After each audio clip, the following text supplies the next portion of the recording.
all for attending the Portland Monument Symposium. Welcome to day one. It is presented by Converge 45 and Portland Community College as the first of a series of public events supported by the Office of Arts and Culture at the City of Portland. I'd like to thank our hosts from PCC for their collaboration and support. I'd also like to thank SRI for the ASL interpretation today. Thank you very much. And I would like to thank the Office of Art and Culture at the City of Portland for their generous support of this event. All the partners and volunteers on the Portland Monuments Project for their tireless work in the community, not just around public art, but making Portland a better place to live through their ongoing programs in the communities they serve. I want to not only thank the artists, writers, curators, and cultural producers participating in talks over the next 2 days, but to thank all cultural producers for their work, inspiring us to think about what it means to be a human in society today, asking us how we can be better people, more creative in the future, and showing us what that may look like. Also, I want to give a special thank you to the research team from the Regional Research Institute for all your hard work, and finally to the second of our two-person team at Converge 45, Elsa Payne. Thank you for all your hard work and dedication, and our board of directors at Converge 45. This event builds on Converge 45's Portland Monuments and Memorials project, which launched in 2021 during social justice protests and scrutiny of Portland's public monuments following the murder of George Floyd. The original project comprised of a series of online presentations, outdoor experiences, and the creation of temporary art installations on vacant pedestals following the removal of 5 monuments throughout the city. The Symposium's programming today is informed by the 2023 report from the Portland's Monument Engagement Process Committee. The next 2 days will bring together local voices, regional public art administrators, artists, curators, writers, and national experts to discuss what monuments can represent in the future. Explore what communities value, imagine the design of future monuments, examine the reasons behind decision-making, and ask if monuments can support future creative legacies. Biographies for all panel participants can be found at the end of the full agenda, which is accessible through a QR code at the end of the condensed agenda. In breakout sessions today, community feedback will be collected by note takers from the PMP research partner, the Regional Research Institute of Social Work at Portland State University. The details of the processes and anonymity of the research will be further discussed during the welcoming remarks each day, as well as at the beginning of each breakout session. The data collected throughout the project will be analyzed and compiled into a report, which will be submitted to the City of Portland for consideration. No food or drink in the theater. The majority of everything will be inside this building, except for today. There's an hour of reflection which will be held in the courtyard outside the building. Breakout sessions will be held upstairs in room 214, 221, and room 223. This is all in the agenda. And we have volunteers around with badges on if you need any support or help in getting to places. Without further ado, I would like to welcome Dr. Howard Kroom. He's the Associate Vice President for the People, Strategy, Equity, and Culture Department here at Portland Community College. Thank you.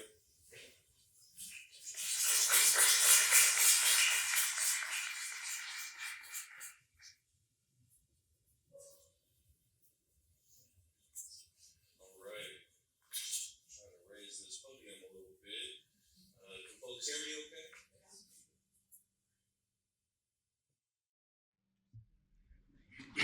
All right. Good morning, everyone. I'm Dr. Howard Kroom, Associate Vice President of People, Strategy, Equity, and Culture here at Portland Community College. On behalf of PCC, we're delighted to host the Portland Monuments Project Symposium.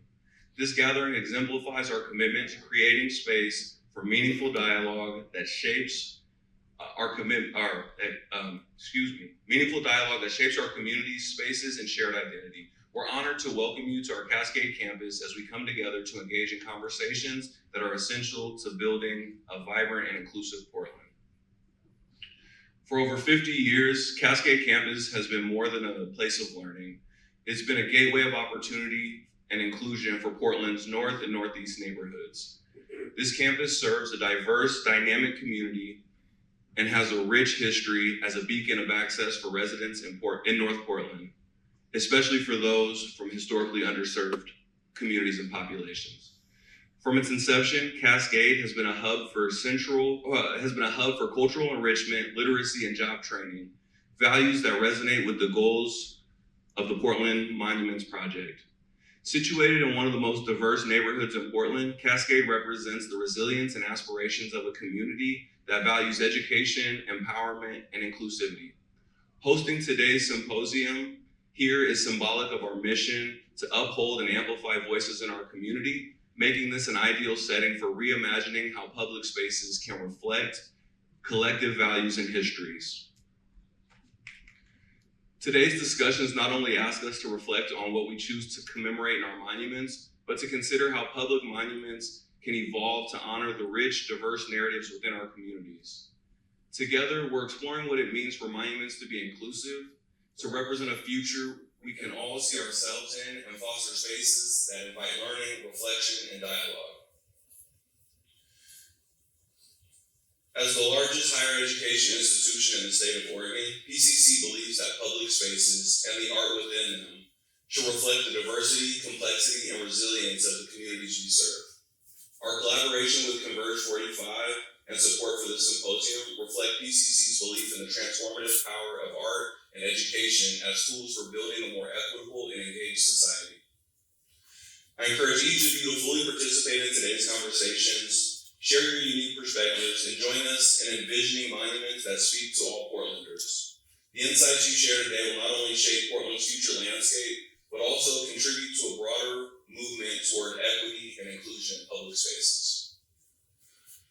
Thank you all for being here, and thank you to Converge 45 and the City of Portland's Office of Arts and Culture for creating this platform where art, history, and public policy intersect. We look forward to a day and to 2 days of thoughtful discussions and the possibilities that arise when communities come together and reimagine our shared spaces. And with that, I will hand it over to my colleague, Debbie Elliott from PSU. Thank you so much for being here. We're so happy to have you and glad to be able to partner in this space. Thank you.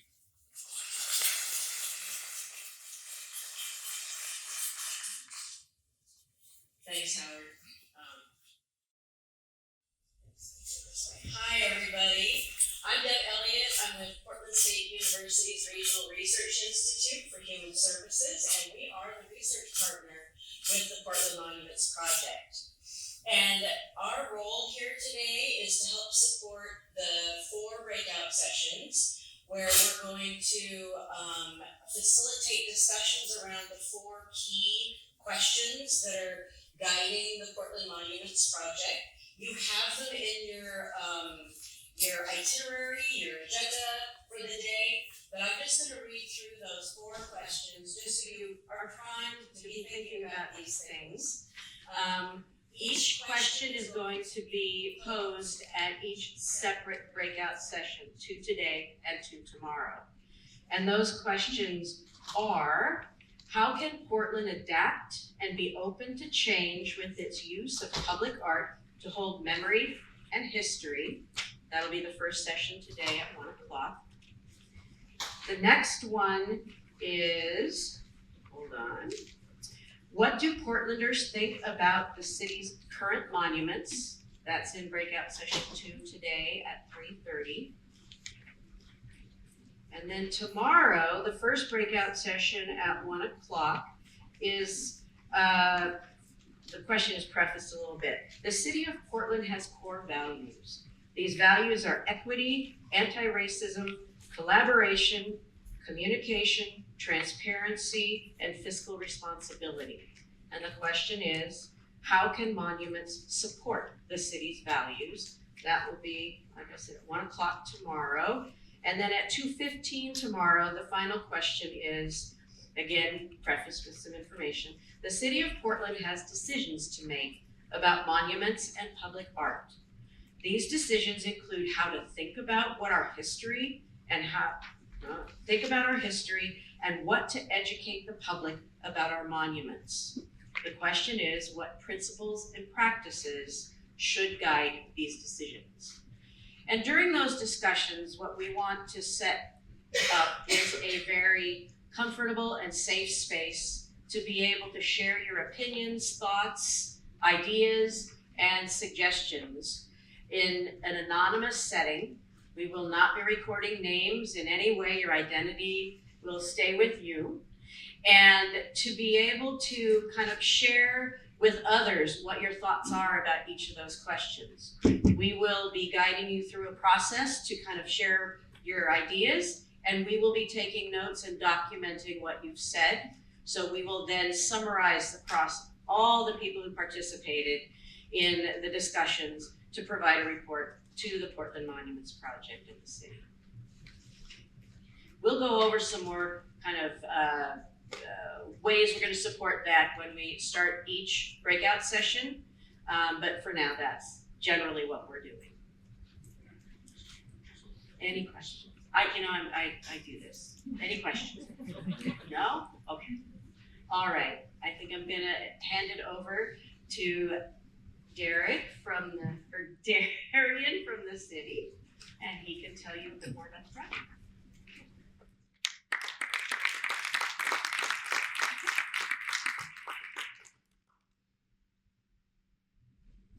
Hello and good morning, everybody. My name is Darian Jones, and I am the Assistant Director of the Office of Arts and Culture.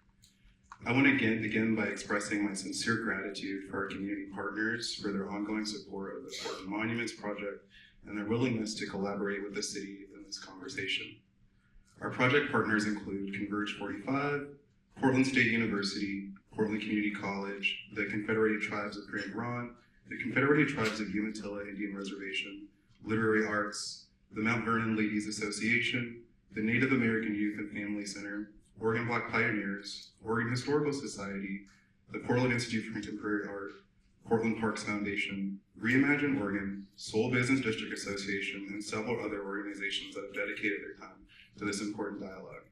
So thank you. The Office of Arts and Culture is proud to sponsor the Portland Monument Symposium as the first event in a new series of public conversations that offer opportunities to think and reimagine our city's monuments.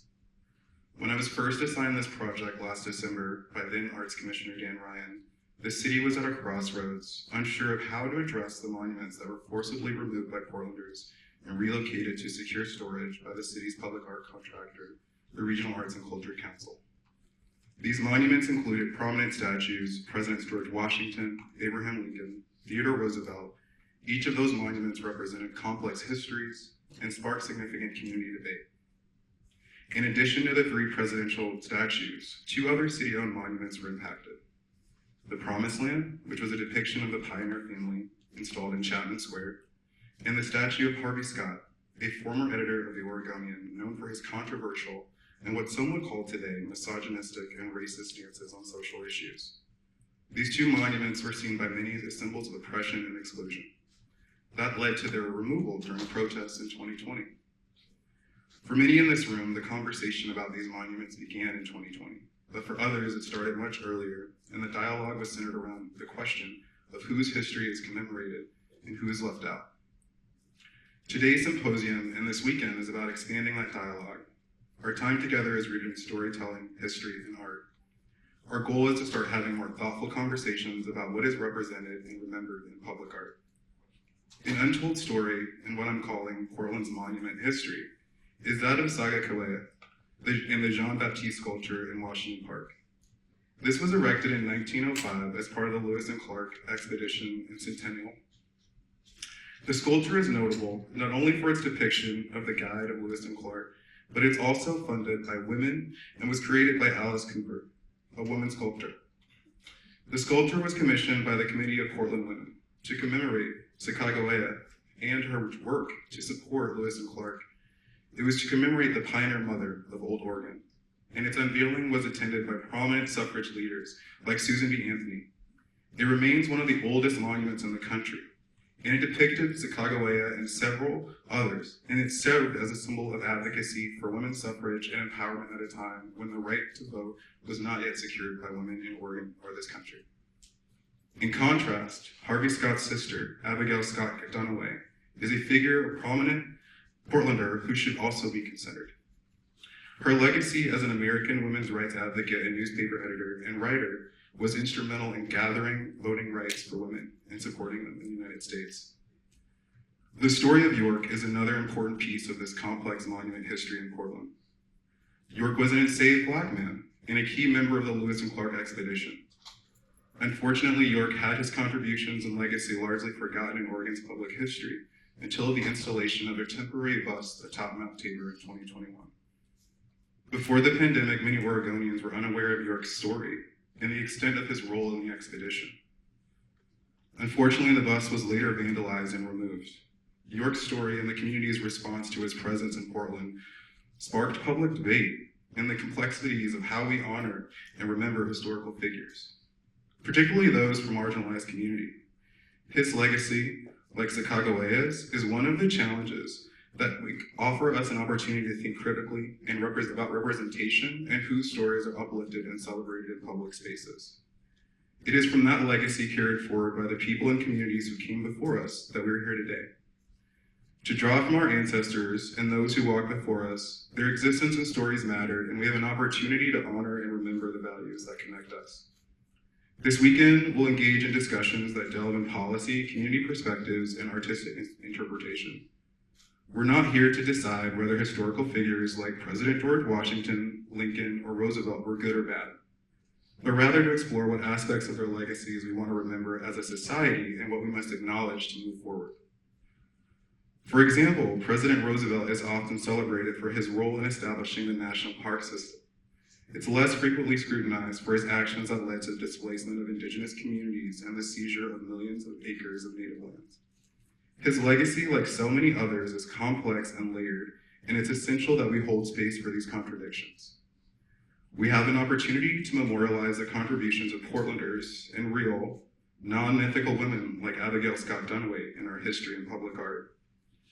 I hope that your time here today and this weekend is filled with meaningful conversations and dialogue with those with different perspectives and lived experiences. History isn't just a record of what happened. It's shaped by our relationship to those events and the biases we bring to them. My hope is that this symposium will challenge us to rethink those relationships and consider how and what we want to shape in public art and the stories that we tell of our shared memory. Thank you all for being a part of this. We'll take a brief break and then begin the first panel at 11 a.m.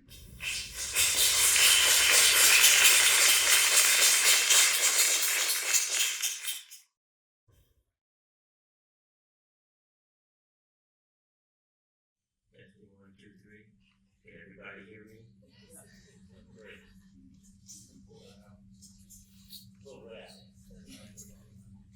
Oh, take it out. Good morning, everyone. Well, I don't know if you artists are stoic or what. What do we got? Whoa, my God. You want me to tell a joke or something for you guys to smile a little bit? Oh, okay, I was just checking. I get a little bit uncomfortable when I see a sea of white folks, so y'all got to be a little bit tolerant and patient with me. So I'm trying, that was the joke, by the way. I get a little nervous speaking in front of people, so I got to get something else going in my way. Because y'all are looking at this way, we're looking at you that way. Okay, but thank you, good morning. Thank you, I know you. Good morning, everybody. Welcome back. Welcome back, viewers on Zoom and other online participants. Thank you for being here. I'm here to introduce our first panel discussion of the day on policymaking. This panel aims to explore the complexities of how monuments reflect societal values and historical narratives. emphasizing the need for inclusive dialogues in the policy-making process, along with the responsibilities of policymakers in addressing the communities, perspectives that these monuments represent and serve. The conversation will also highlight the importance of transparency, community engagement, access, and accountability in crafting policies that govern the creation, alteration, or removal of public monuments. Finally, it asks if objects can serve communities in the future, or are new models needed that embrace history and memory, but also support the cultural work of future generations. And if there are restorative possibilities within more living monuments that provide access to underserved communities to not only look, but create in their communities. I'd now like to introduce the moderator for this discussion. Nora Crean was born and raised in Washington, D.C., and has lived in Portland for the past 3 years.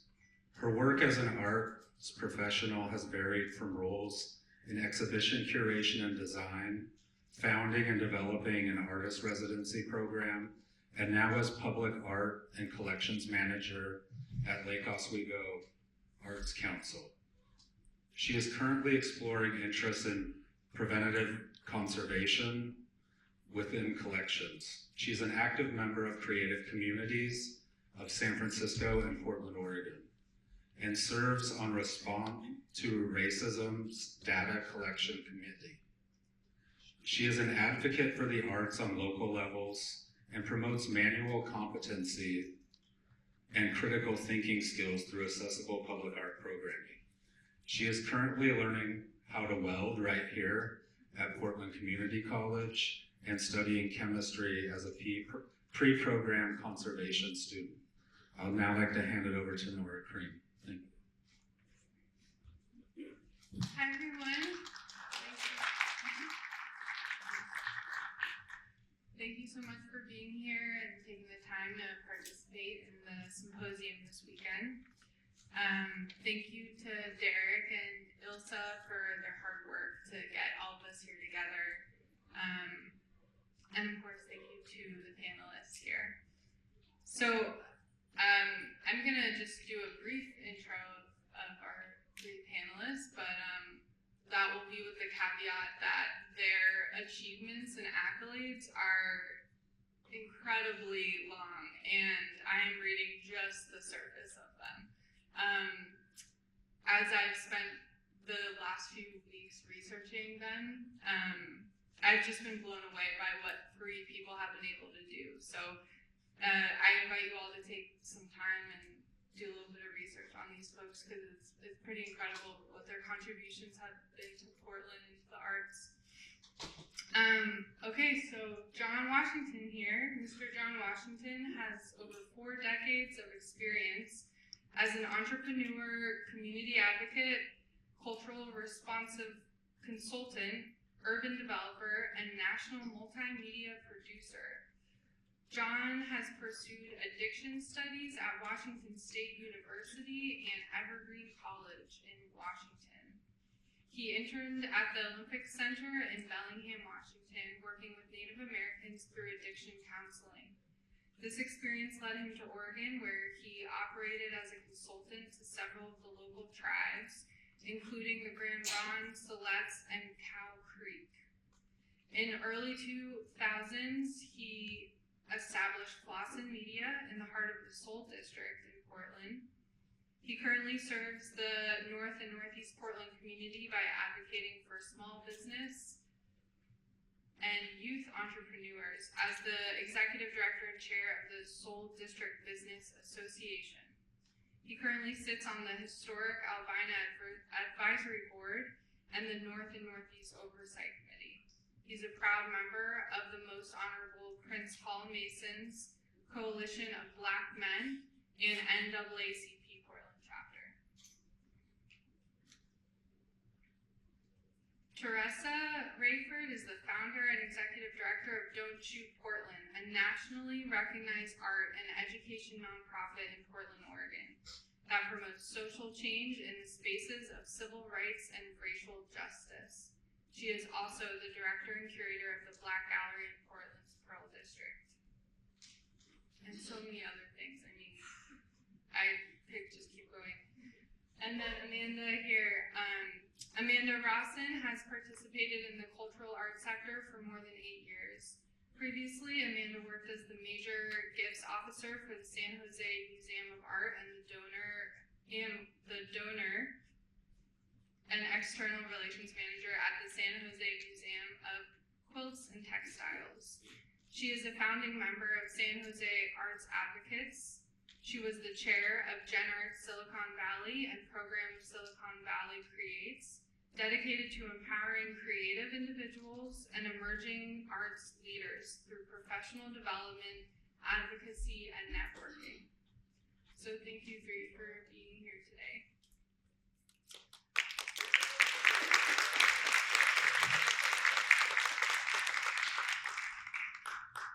Okay, with a quick show of hands, I'm just curious, how many of you might be familiar with the slightly new complaint process for monuments in Portland? There is a policy about it. Okay, some of you. Our objective today is to create an open and participatory discourse about past and future monuments in Portland, and a lot of that is informed by the policy that stands within the public art guidelines for Portland. The way that I see policy is sort of the how-to, right? It's kind of it's our way to execute the idea that we have. So it's critical that our policy matches what we want as a community and as a society. So my first question is around data, and I'll ask you about this one, Amanda, to kind of kick it off.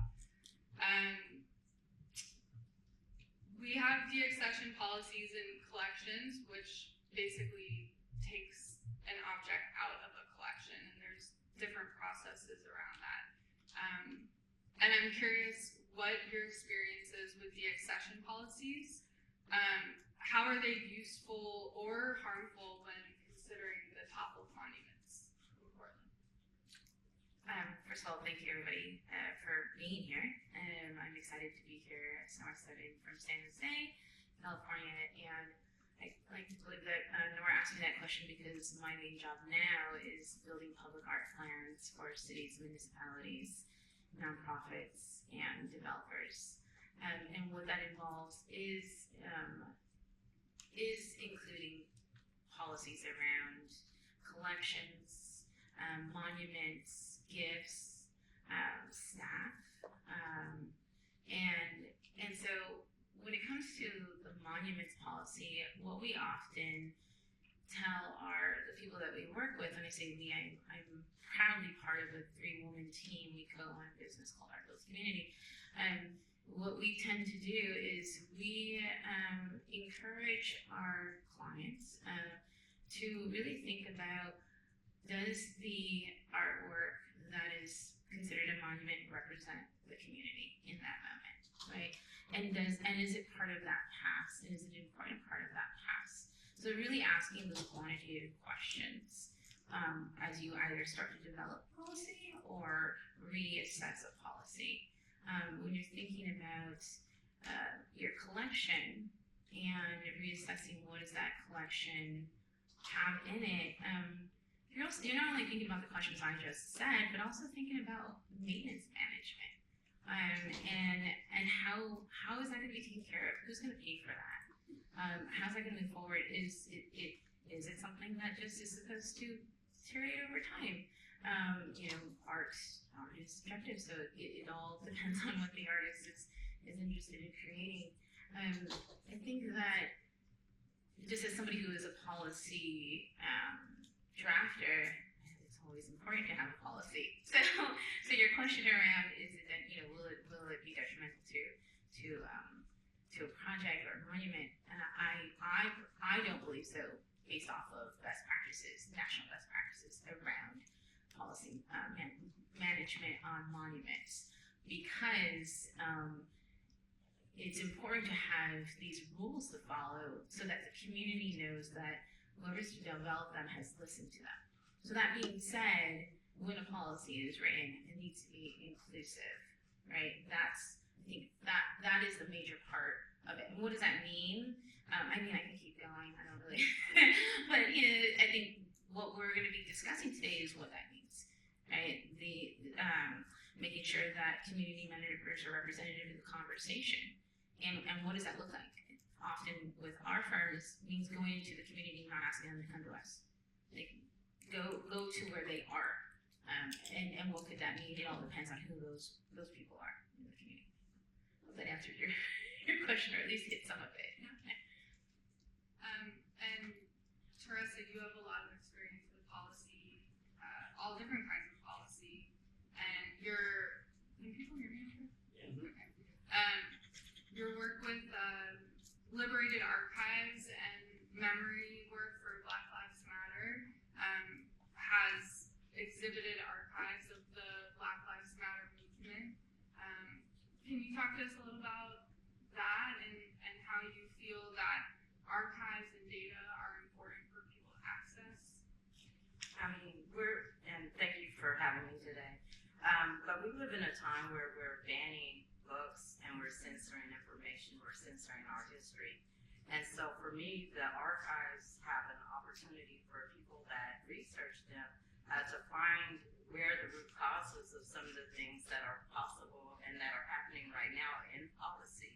So when we first started with the Liberated Archives series, we were really focusing on this neighborhood, North and Northeast Portland, housing, gentrification, displacement. And we presented a 196-page petition that was put out in the 1940s by Portlanders, basically petitioning the city through the City Club to not allow Black people to have settlement in North and Northeast Portland. And by bringing that petition out and creating like a vinyl wallpaper in our gallery, and then putting other items that attested and connected to the punishment that was happening to Black Portlanders, it kind of showed us in real time what that space in the 1940s felt like and what it had done in our city, how things now, policy-wise, were built from that standard of opportunity that, I would say white supremacists really had as a mechanism within the city's ordinances. Because to put out a policy or a petition to say that we don't want to allow people to live here because it's going to bring down our standard of opportunity, whether it's jobs or housing or education, or our children running the risk of being married into a family of a Black person or an indigenous person. It's really malicious in its intent. But to be able to reignite the conversation around that with these items was very important to us, and especially when we did that installation, which was in 2020. And John, you work with the Soul District Business Association in North and Northeast Portland. Do you have any experiences, maybe not just with that community, but with the other groups that you work with, where the importance of art and design, public art, where it is shown in how people act and behave? Wow, that's complicated. Almost therapy was needed. But I don't know much about archiving and policy and all that around art. But how I came into it is very symbolic of how this room looks right now. We do a lot of development around the district and things like that, and a lot of affordable housing and all of that. But it's interesting how when we come into these settings to begin these projects, the projects tend to get divided into two parts: community engagement and art and design, right? What I found was really interesting after doing several of these projects and watching most of the people of color going to one side and most of the white people going to the other side. And so in one of these projects, one day I got a weird notion, as you people see, I get weird notions every once in a while. And then I tend to act on them. And so I just decided, well, what are all those white people doing in that room over there that we're not doing? So one day I just decided to go over into the art and design section. And in the art and design section, there were people who were landowners, architects, designers, artists. All of these things were in that part of the art and design. And somehow or another, I got thrust into that whole process, and eventually I'm an overachiever, and I became the chair of that part. But what I found to be really interesting was, after working with developers and all of that over a time, one of the things that one of the developers said to me, they talked about a crown on the building. And that he said that the crown was a beacon. And I didn't quite understand what he meant by that, except for that when developers build, most of them have a signature crown on the top of the buildings. And these crowns are attractions. So if you go to some neighborhoods in most communities around the country, you'll find that most of these projects and most of these centers, retail centers, you see that they have a certain appeal to them. And that there's a nuance that is built within those appeals to attract certain kind of people. You know, and I didn't exactly understand that at that time until we did the project on MLK, the Natural Grocers Project. And that project, if most of you remember the Trader Joe's debacle. And I don't know, and then R.B. Smith, we had to get involved with the rack. And somehow or another, I got involved in that part of it as being the chair of the art and design of that project. I got involved with rack. And what I began to see was there was a call that went out to artists. And that call brought in several types of artists. But I realized that a certain percentage of the artists, which people of color, didn't know how to navigate that process. And there was only one or two people who basically understood how to navigate that process. And most of you might know R.B. Smith.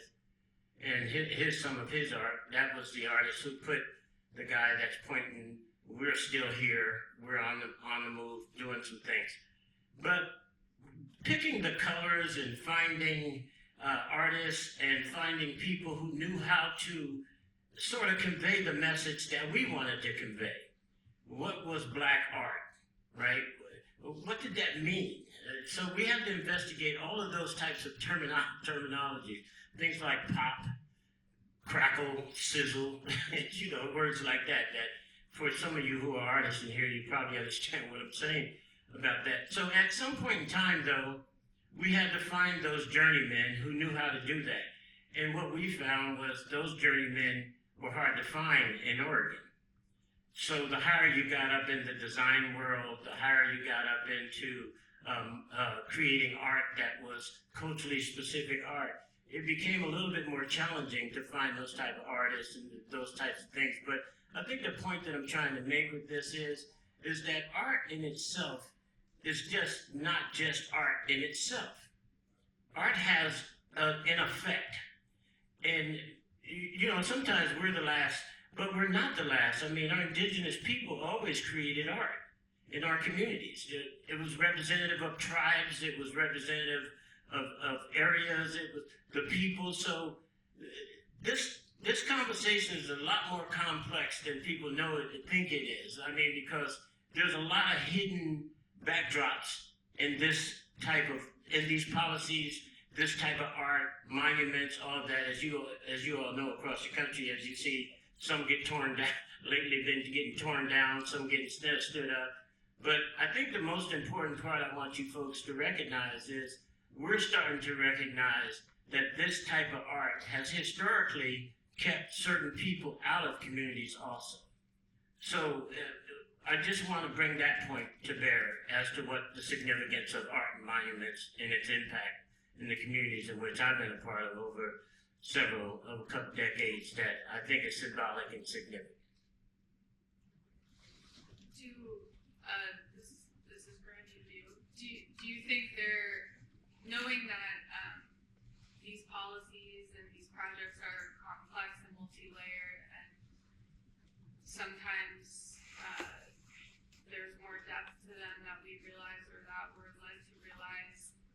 do any of you have experience with something that brought transparency to a project like this successfully?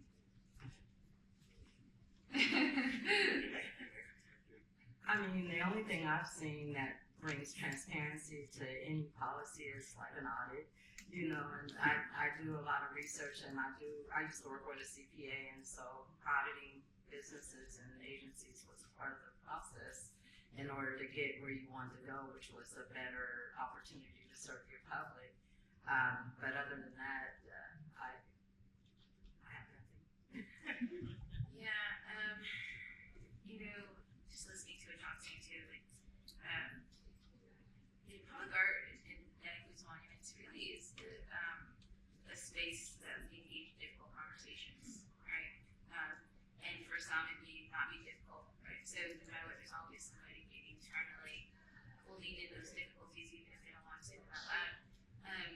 So, you know, in regards to your question more around success, I think it varies, right, depending on the situation.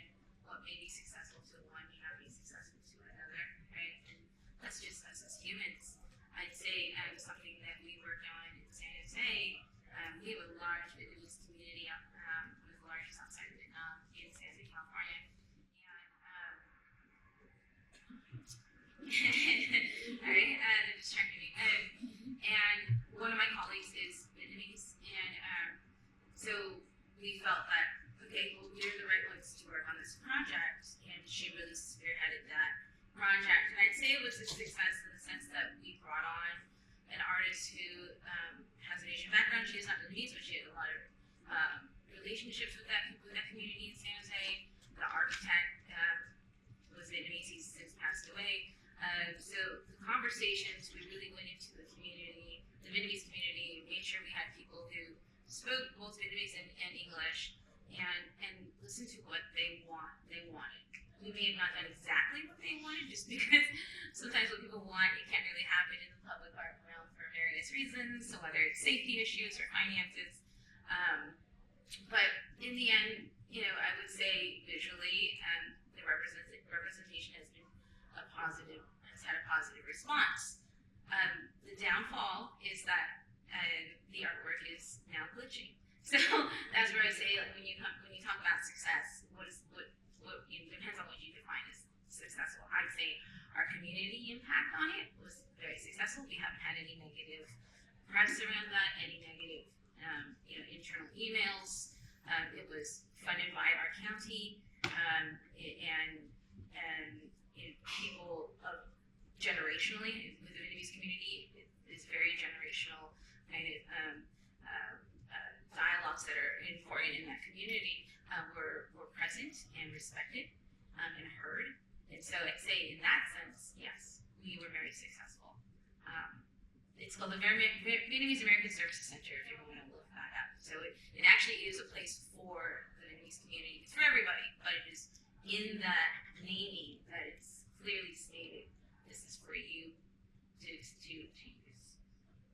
Well, I think back to the Trader Joe's situation over there. I think that when we looked at that project, I think that was what we characterize as a successful monument. And why I say that is because being in this, I'm starting to recognize that there's a difference between a mural and a mirror, you know? And when you put up these murals on the sides of buildings and stuff like that, I really get irritated with that because that's just a temporary fix, right? It's a fix that can be in 5 years if it's symbolic of a community or representation of an organization, so on and so on. It can be easily painted over, right? And so you're gone as quickly as the message came in, you're gone as quickly.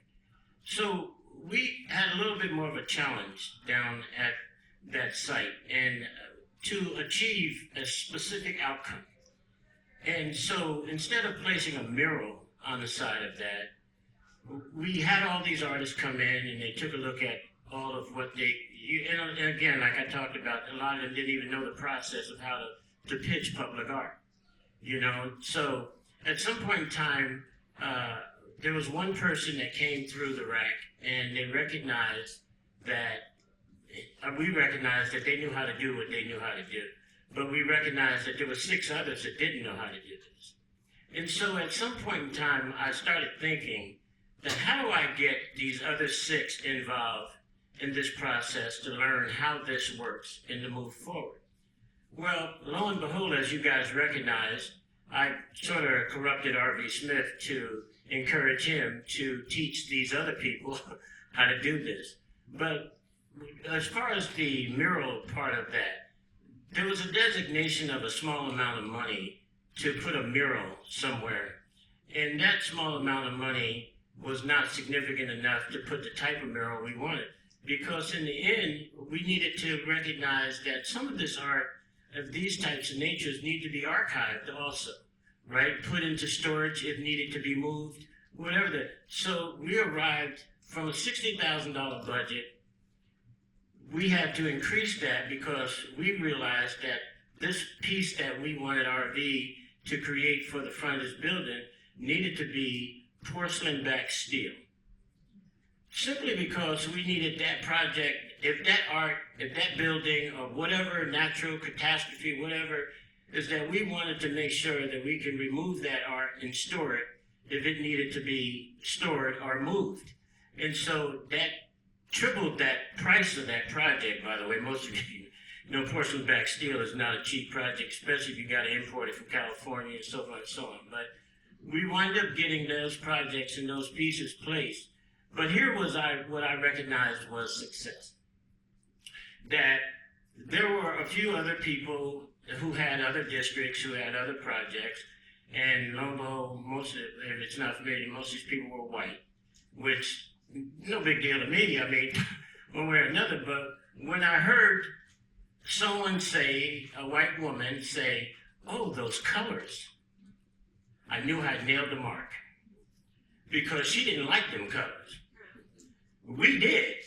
So to me, that was success. Okay? We finally were able to sit it down to some things that actually had a specific agenda, a specific impact, and demonstrated an outcome that was what we were trying to do. And believe me, it was not an easy process to go and scour the country looking for artists, people, input, and those types of things to arrive at a specific outcome, but we were able to nail it. And so we were able to feel that that was success. And I wanted to come back in and say that in the experience, like, obviously there's not a lot of transparency in policy or in the opportunity for people to be engaged. And one of the things that I've noticed lacking is, like what Amanda was saying, the investment of maintenance or the long-term benefit of the artworks. But then I also, just listening to Amanda and John and then kind of repositioning the question, I had to think in my mind, like, what is art, right? And so it immediately, just even being in this space, what was brought to mind for me was like Pioneer Square. Like, we had a commissioner, Charles Jordan, whose idea for Portland Parks and Recreation was to kind of develop the waterfront park area and also to develop Pioneer Square. And I remember as a child, my grandmother like purchasing the brick with our family's name on it and buying bricks in the names of her children and everything else, which brought in the necessary engagement from everyone, but was also bringing in the necessary investment from everyone. And I think that if we look at the future of how we develop and build monuments and how we make those processes transparent, if we look with the type of vision of art being a part of our community, like we look at the Keller Falls, things like that, that'll never leave, but are always there fully for our entire community and accessible. That's where I think we should start patterning our motivation in this work, is making it significant enough to where it does involve our full community. And at the end of the day, it represents something that actually brings us together for generations. So, how can monuments support who we want to be? You know, there's a lot of we talked about this a little bit last week, but there's a lot of dark history in Oregon. I know there's a lot of dark history in Lake Oswego where I work, and without sweeping that under the rug or without muting that history, how do we inspire hope and look at a future of who we want to be as a city or a community and monumentalize that in artwork? Another one. It's funny though how art does affect you, right? I would have never knew that Northeast was populated first with Germans if I didn't see a mirror about that in an establishment. It was so fascinating. I didn't, art celebrates the community and the people that live in it, and it's also a beautification process. And what she didn't read about me, I'm a former linebacker. Who would ever think that a flower and linebackers come together, right? Or art and linebacker. There's an intersecting point there, trust me on this. But I think that also is that everyone is entitled to beauty. Everyone is entitled to experience the gifts and joy of a collective understanding of a community that manifests itself from the joy and support of a community and the people that exist in it. Art can represent that beauty. Art can be that beacon to establish the type of dialogues, the type of engagements that we would like to see in a community and participate in the community. It's like that piece out there. It's kind of like it establishes conversation. It is a neutral intersection. There's a number of things that art can bring to a community that can sort of begin to address some of the woos and the dynamics of a community that is unhealthy also. So I'm really, the reason why I stay in this path is not so much that I am an artist. I think I'm an artist, I'm a musician, that part of it. But I do think on the larger picture, art is something, as I established in the earlier part of the conversation, again, it is a beacon. It could establish a pathway for dialogue that would be a healthy outcome, not versus an unhealthy one. Well, for some people can make doodle out of anything, but that's the state of mind maybe somebody is. But some things, like I said, there's a neutral place where you can go and establish a healthy dialogue that can create some healthy outcomes in communities. And so that's why I continue to support art. I don't know if you mind repeating the question. Oh, okay. Thinking about who we want to be in the future as a city, while also still acknowledging that some places have dark history that we don't want to honor, but we also don't want to act like it never happened.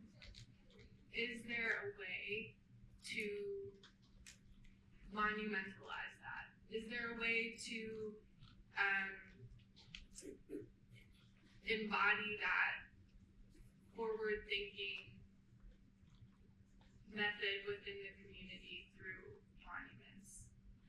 I think there is. I remember when we were having our conversation about this panel, and I talked about the Stonewall living monument that they have, and how not only is it available for you to see it in real life, but there's this virtual element to it and an augmented reality that shares conversations, videos, documents from that time period.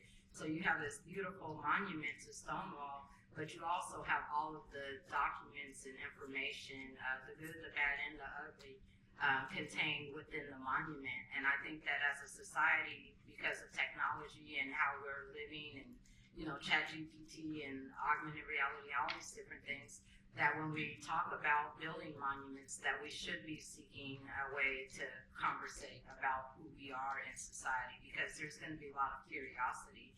And I think it helps us not allow the censorship or the banning of our stories and our lives and our history, but it kind of makes it an opportunity for us to learn and grow from.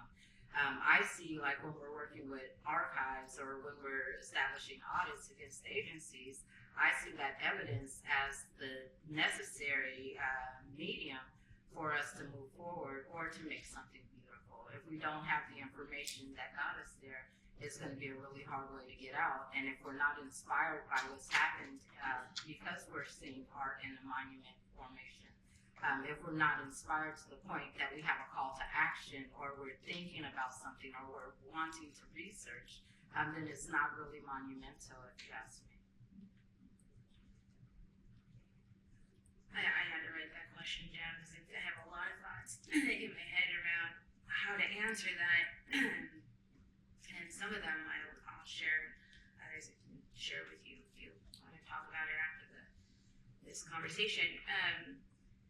So as a planner, as a public art planner, my immediate thought is how do we encourage city departments to think about including art in their projects? And they may not be an art department, right? So a woman I work with, Barbara Goldstein, she used to be the public art director for the city of Seattle before being that same position in San Jose prior to our firm. And an example she always provides is her office's encouragement to encourage other departments, such as I think it was the water department in Seattle, to include artists in the work that they were doing to conserve areas of Seattle. And what does that look like? Right? People who work in those kind of departments that are not art specific, it's hard for them to think outside of that box and think about how to work with artists in different ways to help them and ask questions, or have artists will ask questions that maybe those people don't think of, right? And come up with different ways to get community members to explore in those topics. And this specific one, I think it had to do with fish there. And forgive me for not remembering the exact details, but they were able to include an artist to bring on board into that department and get community members to learn about the project, about making sure these fish were going to stay part of that ecosystem. And for me, I think that's a huge part of being able to conserve history, that natural environmental history. And it's also a different way to think about how there's an intersection between the different types of fields and how we all actually are involved in the arts in almost everything we do. The way we choose to dress, the way we choose to speak, the music we listen to, the art the way we write, so forth. So, that's one thing that came to mind. And something that we are working on, our team in San Jose, we've been working on, we got this job in the end of 2019, early 2020. So it's been really kind of changing throughout the last 4 years. But the goal of the county, our Office of Women's Policy in Santa Clara County, in partnership with two supervisors, they wanted to acknowledge women's contributions to the county, and they wanted to do it through monuments, because of course at that time monuments was a big topic. And what did that look like? We don't have enough women on pedestals, we have a lot of men. Well, we as public art managers, we didn't want to see women on pedestals. We wanted to think about it in a much more broad manner. So we got the job and we brought it to the table to think about it in both a temporary and a permanent way, and as the umbrella, and then think about it, and think about like the parts that hold up that umbrella. What are the different ways we can go about it? So in the last 4 years, the way that we have been acknowledging our history is, yes, we have amazing women who have been acknowledged in our history in certain ways in our area, like Blanca Alvarado. We have Dolores Huerta, who spent a lot of time in San Jose with Cesar Chavez. But who are the women who helped those women? How do we acknowledge them? And what did we do? We put together an advisory committee that was multi-generational, that was representative of different work fields, that were different cultures and backgrounds, and brought them together and asked them if they wanted to be a part of the conversation, and asked them, who should we acknowledge? And how should we acknowledge them? Should it be by archetype? Should it be by individuals? Should it be by people who have passed, people who are alive? What are the consequences of doing it like that?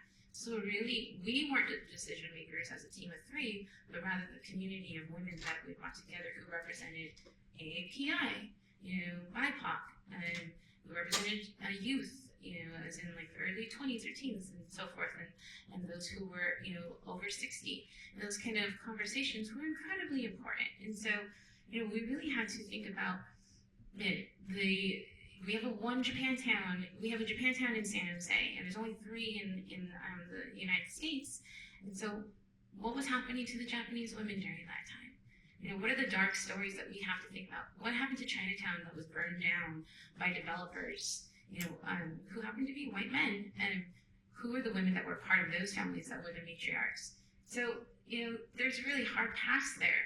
And we've thought about different ways to tell those stories. We've hired local, when we say local, county, we have 15 cities in our county. We hired female artists or female identifying artists, and to create temporary projects that represent women that we've done research on based off of the criteria that our advisory committee put together. It's a really long-winded answer, that's why I said you can talk to me about it after. But I think that, it just speaks to the part of who we want to be in the future as a city, while also still acknowledging who we are in our past. And I'd say those are 2 examples that are of the West Coast that I think are pretty strong. I have others. Is there a way to monumentalize that? And the temporary, our augmented reality, we're also doing that with the Womenhood Project. Augmented reality is a great 21st century product that artists are really starting to learn, and a really great way to think about how we can monumentalize our past while recognizing, what's to happen in the future. It's something she sparked inside me in the thoughts that were in my head. I come to this work with a weird intersection in community development with mental health. And, there's so many negative messages out there that constantly are fed into our society, into our community. It's subliminal, some of it's overt, but it's a negative message. And what I'm happy about is that an artist and a piece of art can convey a message that is really uniquely profound in its sense, at least for me in the community that I serve. It's profound in its sense is that my life avocation is constantly focusing on developing 3 basic perceptions in the human experience. The perception of capability, the perception of influence, and the perception of significance. Art can instill that unconscious, conscious, however, but it can reinforce that message, which is to a greater degree, at times, a very hard to achieve in an environment that's constantly feeding you negative consciousness, So I wanted to just really piggyback on that, because that's what the Trader Joe's Project or the Natural Foods Grocers Project arrived to for us. It was the art pointing to a better, a more improved, a more significant, a more valuable horizon. Point, go, arrive, achieve, advance.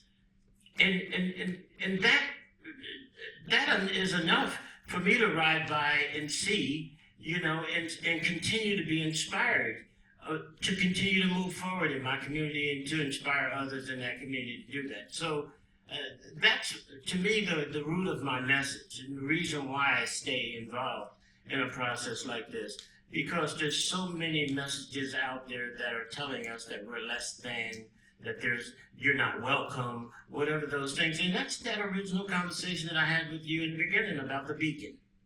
And those beacons that may track negative consciousness for us is one thing, but I do believe these monuments, these art pieces, these things can continue to improve our unspoken consciousness and how we can improve how people's experiences are in their community versus welcome versus not being welcome.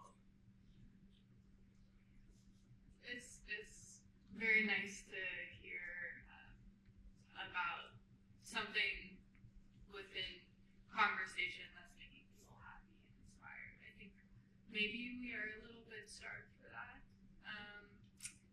I also was thinking about the other side of that. Okay, so what about these monuments that aren't making us feel inspired or acknowledged, or, you know, do we let them be toppled? Do we let them be vandalized? I heard a really interesting take by an artist, Jillian McManaman. She was saying that when people topple monuments, they're letting it die. They're letting the idea of what the monument represents die. So if we are then taking the monument and storing it and allowing conservators to repair it and clean it and ultimately spending a lot of time and money on it, we're not really letting it die. So what do we do then when we're ready to move on from what a monument represented? Ultimately, monuments are not timeless, right? We've been treating them like they are, but we know we wouldn't be here if they were. So, yeah, I'm curious if any of you have any ideas. You know, what should we do with those? Well, I mean, when we did the Liberated Archives for Black Lives installation, utilizing the 196-page petition, on the cover of the booklet that we included for the petition to be seen, because we printed out all 196 pages and put it into a binder so that people could go through it. But the top page was a picture of the Jefferson High School statue of Thomas Jefferson being toppled over during the 2020 protest. And during that time, there were a lot of statues across the country that were being brought down. And, you know, even in the UK, bringing down slave trade, people that were still monuments in the spaces where the ships were ported. But my thought is that when we remove something that is no longer relative to our environment, that we do need to recycle these things, right? And so I've seen, you know, like the lynching monument or the panel or plaque that they have out in Coos Bay.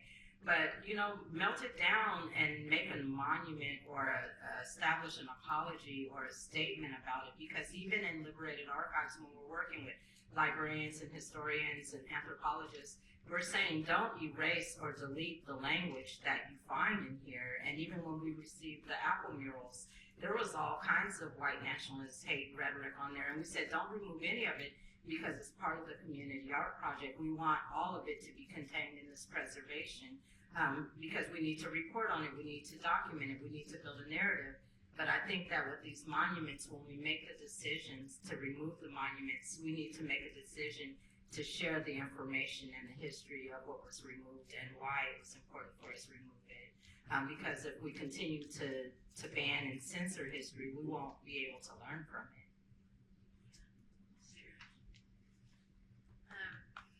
My educational background is in art history, so I consider myself a bit of an art historian. So when I think about that question, or I think about everything, you know, my classes that I took and what I was learning, and all the art I was able to see, and some of it that maybe I didn't agree with, some of it that I was like, wow, I didn't know that existed. That's interesting, and I'd love to see it in person. It's a tough question. You know, I've been to New Orleans, I've been to Atlanta, I've been to those places where I've seen where certain monuments once lived, and I don't think twice about it because I don't live there. It's not my daily experience. But I wonder if I did, would I still want something that's present to at least know that history, to know why other people are having conversations that may be older than me, or books have information in them that I may not truly understand because I can't see. I'm a visual person, right? I'm not the only visual person, so people like myself can't see what does that mean? Why why am I reading that? I'd say that you know, like we have a plaque on a hotel where Chinatown once was in San Jose, and it just says once was Chinatown, San Jose. Fired, you know, 1908 or something like that, and I just walk by it. I don't think about it because there's not more context there, and I'm sure that I'm not the only one, and that now that I know more about it based off other projects I'm doing, I want to know more, and I want I wish that there was something more visually present in that spot specifically. And I'm having a hard time answering that question because we actually had a man on a horse who was in San Jose, and there was a huge dialogue with it during end of 2020, so nobody was meeting in person, and a lot of people did say it melted down, and I would agree with that, but also at the same time, like, how much does that cost, right? So some of that sometimes that's a big cost in itself. So is there enough money to do that? So I think saying that and hearing Teresa talk about that is making me realize, okay, well, maybe we have to have have those professionals at the conversation saying, this is what is feasibly possible, this is what is physically possible, this is the alternative, and presenting something like that to community members maybe is the best bet. So yeah, that's a tough one. I think that the collections management side of policy can sometimes get a little bit lost, and it would be good to have some of the participants, whether it be from RAC or other professionals in the field, explain, here's a bit about the process, here's what the cost would be. I know when I'm working with the city, one of the first questions they're going to ask me is, how much does it cost? What is this going to cost us? So usually, at least in my experience, the projects are kind of warranted with that first step. And as a policy, like as a planner, right? And we just met Nora through doing the public art master plan for this for the Arts Council of Oswego, and I believe that we did provide steps on how to steps on de-assessing and what does that look like. And there is a national best practice around that, and you can find it in most public art plans as maybe an appendix item. So if you do Google just public art plans, you might be able to find that. And most of them are similar in their wording. And I've been thinking a lot about, just as a research project, aside from work, is how many of that does need to change? And us as professionals in the field, as public art consultants, how many times are we using them? And how many times have we tweaked them a bit so that it makes more sense to that specific client, city, whoever it may be? That's something I was thinking a lot about prior to this discussion. What we did with Lake Oswego, and particularly because of the conversations that are happening there right now around your collection and what you're accepting into your collection and what you need to de-assess. This is such a big, complicated thought as we're looking at this monument deal. Because if you think about it, you look all around the world's response to these monuments have always been uniquely different. You got the wall, for example, how they responded to the wall. You look in some of these countries over the years, the news feeds show that all these people got a rope around the neck of one of these big bronze statues and they're pulling them over. And, because there was some kind of significant visceral response to a condition of a society, of an environment, or a thought, or a person, and there's a response to it, and that beacon exhort the response, and that is how we feel about something, right? So we don't like something that we're experiencing, and there's a piece of art out there, or a monument out there that's representational of an opposing reality. How do they respond to that, right? And a lot of times, it's not always about archiving, or we can take a proactive approach to archiving some of this stuff if we see it coming, right?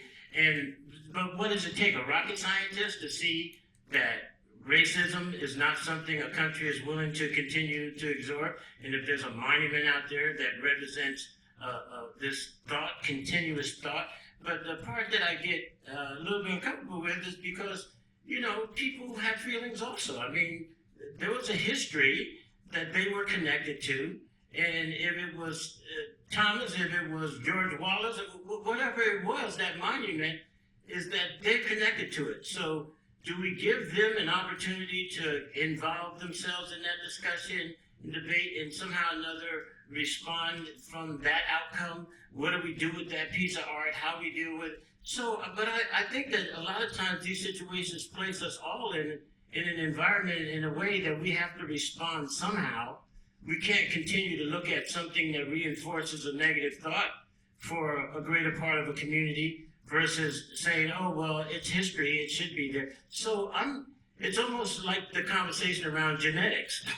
You know, it's a complicated conversation, but it's a piece that an artist invested in, a community of people invested in. So what do we do with that? And I agree with Teresa to some degree. We don't necessarily just discard, because a lot of these pieces and things cost a lot of money, taxpayers' money, people's money. And so when I look at this one process here, it is a complicated process because it deals deeper into the human experience. Okay, it's representational of a condition and a time and an environment. So it's not something we can all take really lightly. Okay, but there has to be a significant response to a condition and environment that continues to oppress people.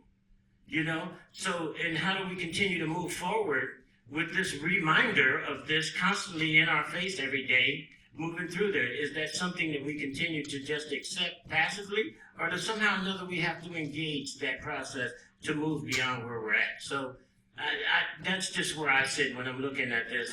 Believe me, it's not an easy thought to just take a piece of art and put it in a garage somewhere and just say, okay, that's where it is, because, hey, truth is the truth, right? And I wouldn't so much say save statues and things like that. Like the whole time that I'm thinking about the cost of it, I'm like, it could be crushed and made as a part of a sidewalk. It could be gravel around the tree. It could be anything except for still inspiring the hate that it stands for. Like we're in the society where we know that materials exist, we know that costs and values exist. But if we're making an effort and we're talking about like the health of our communities, you have people that are reminded every day that they're not wanted in areas that they live in. We make architectural structures to make people that are unhoused feel uncomfortable in communities where they feel safe in or where they're going to get valuable resources. That is all done by intention. So we have to be intentional about the way that we as society, and especially us as artists and art, collectors and investors, what do we want to include in society? Do we want to bring the hate with us, or do we want to make space for something better? Space for something better. Turn it to a sidewalk. I just kept thinking, like, can I get up and go into a dragon file and be like, hey, it's here, it was here, and here's some information about it. I think John makes a really good point about the lived experience, right? As data. That's still data. That's still qualitative information. We're like looking at all these really incredible monument projects and the things that are being documented. The year it was made, materials, things like that, which are standard for an object's record. There's something missing. There's a huge thing missing, right? And it's the lived experience that John's describing, Press was describing. So I think that the city of Portland's response is having this complaint policy so that people in communities who are noticing that a monument is not upholding the values of our city, they can speak to that. I think it's the beginning of a lot more that needs to come, but I definitely invite all of you to look up the policy and share it. It's not the most riveting read, but it's pretty short. And if you have any questions or if you need resources on ways to better understand it, I can try to help you, and I'm sure some of these panelists can as well.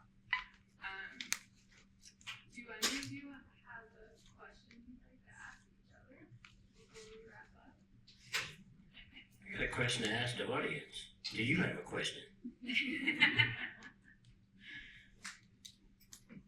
We'll be able to have more of a mutual dialogue during breakout sessions.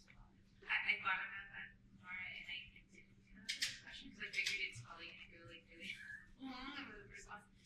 But I did come up with I did want to share two projects that maybe this can be my question to you, that I really enjoy and that are monuments in their way. And one of them is Kara Walker's A Subtlety from 2014. So if you're unaware of Kara Walker, she's an African-American artist, and she is from Stockton, California, and she just does this incredible art that really speaks to slave history and the way, more so, Black women's bodies have been kind of like subjected and as well as like really like looked at as like these magical kind of creatures in just a really like sexual way. And so this piece, the subtlety, is actually a big sphinx. It's emblematic of a sphinx. It's not in existence anymore, but it was in the Domino Sugar Factory in Brooklyn. And you can go and listen to videos where she like 2-minute videos where she talks about her process and why she chose fondant and sugar and why it's a sphinx. And it's just this really beautiful artwork that is massive, and it was temporary monument that to the slave workers who actually cropped the sugar canes the sugar was then brought to these very rich white communities to chew on. So there's that piece, and then the other one is more recent, 2021. So it was open to the public during COVID. It's Belmar History plus Art project. So Belmar Park in Santa Monica, historically Black neighborhood. I had a chance to actually see that one in person. It's by artist April Banks, and this is more of like it's a structure. It's a permanent structure, and it's how it's designs of a doorway, a house. So houses that the Black community lived in that once lived there in that neighborhood.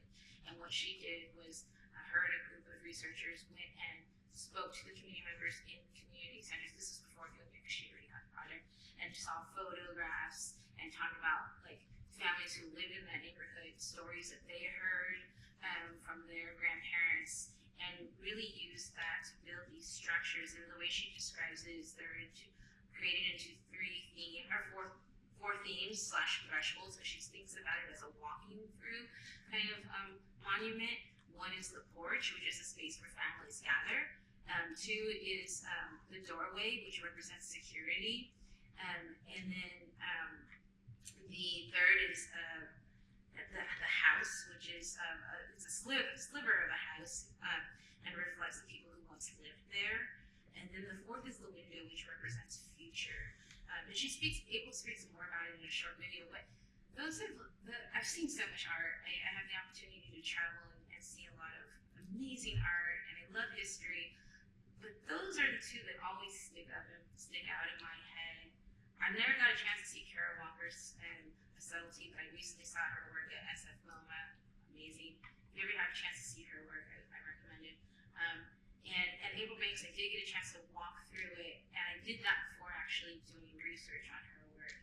So that making me wanting to research made me realize that I love this monument. So if you two have any that you really like, maybe that's my question. Could you share it?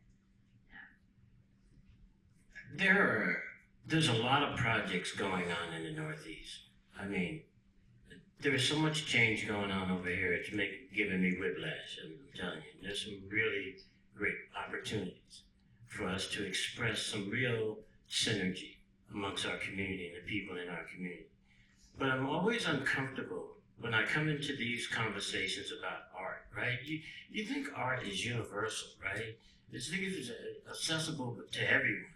But when you look around these rooms, every time I come into conversations about art, It's like it's some elitist, unattainable reality. I look around, and most of these places, like I said, no disrespect to white people. I mean, y'all got money, y'all got opportunity, y'all smart, you got education, all these things that are appropriate. But it's real difficult for me to come into these rooms and see the struggles our community go through and not find that it's representational in these kinds of environments, to where some of these outcomes that are being dictated by this community, by the community that we see here, is that you guys are showing up and showing out. Is what they say. You showing up and basically creating these environments and these things, and other communities are not participating. And I don't know what that's all about, but I know for myself, I know what it's about. Myself is that I want to continue to improve our community to the degree and best I can. And art is one of those elements. And it's representational of the things that are important in our community, around beautification, around messaging, around all of those things that, again, reinforce the healthiness of our community, not the unhealthiness. And when that stuff crops in and you start seeing and experiencing, I would encourage us to continue to fight it, beat it down, But I think it's important for us to be cognizant of what is really going on in this arena, because this arena is representational to a bigger degree of a larger message that I think our society is trying. And I think that this vehicle could be one of those passive approaches that could really influence some of us in a healthy directions. So I want to continue to reinforce that message amongst you all. Yes, I see someone out there with a hand.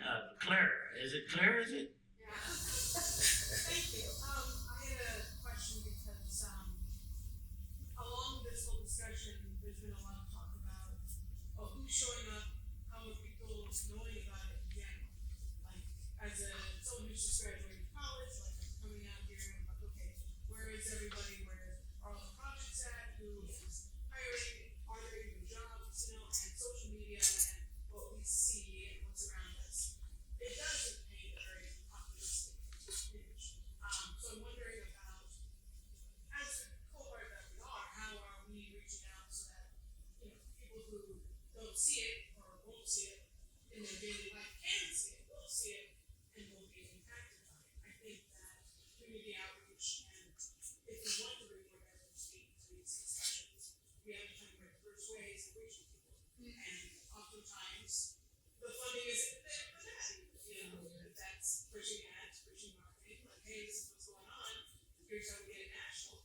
How does that work? How do we make that happen? So, it's not so much a question, but it's saying perhaps, but we can keep that up. We appreciate that. And you're an artist, I take it. Yeah. Okay, I love it. Thank you.